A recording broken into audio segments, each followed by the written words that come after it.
Hello everyone, welcome back in South 2025. Today, we're mastering BLIP captioning in ComfyUI. If you're planning to train a LoRA model, like the Kohya SS XL LoRA we covered a long time ago, link on video description, you need high-quality captions. BLIP, or bootstrapping language image pre-training, automatically converts your images into descriptive text. This tells the AI exactly what it's looking at, which is essential for a successful model. It's also a great way to reverse engineer prompts from images you like. Before we start, you'll need a few custom nodes. Open your ComfyUI manager and search for Was Node Suite, Revised, Impact Pack, ComfyUI Mixlab nodes and ComfyUI custom scripts. Install them and restart ComfyUI. Alternatively, download my workflow from the link in the description and click Install Missing Custom Nodes in the manager to automate this. First, let's load our images. Use the Load Images from Path, Mixlab node and paste your folder directory.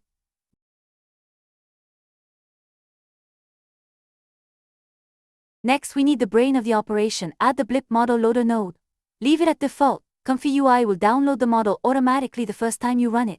Add the BLIP Analyze Image node. Connect the model and images here. In the question box, you can ask BLIP specifics like what in the background, or describe the image to get more detail. When training a LoRA, you need a unique trigger word. Add a concatenate string node. Connect the BLIP caption to string A. In string B, type your trigger word. I'll use Inuyasha. Set the delimiter to a comma so the final text looks like description, Inuyasha. For SDXL training, 1024px is the standard. Larger images waste VRAM.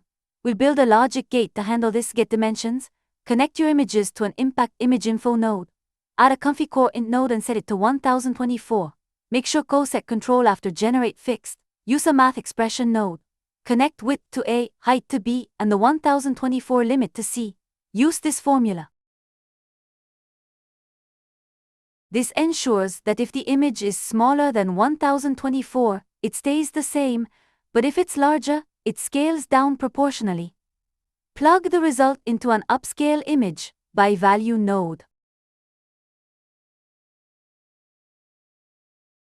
Finally, we save the files. Use the Save Image and Text Dataset to Folder node. Define your output folder. This node saves the resized PNG and the matching TXT caption with the exact same file name. This format is perfect for Kohya SS or any other trainer. Before we run it, make sure to change index variable to -1 in load image from path to make sure every single image is loaded. Last part is manually checking the caption and edit it manually. So I suggest only using 10 to 15 high-quality image when creating the LoRA. And that's it. Your dataset is now captioned, resized and ready. In the next video, I'll show you how to take these files and actually train an XL LoRA right inside ComfyUI. If this helped you out, hit that like button and subscribe. See you in the next one.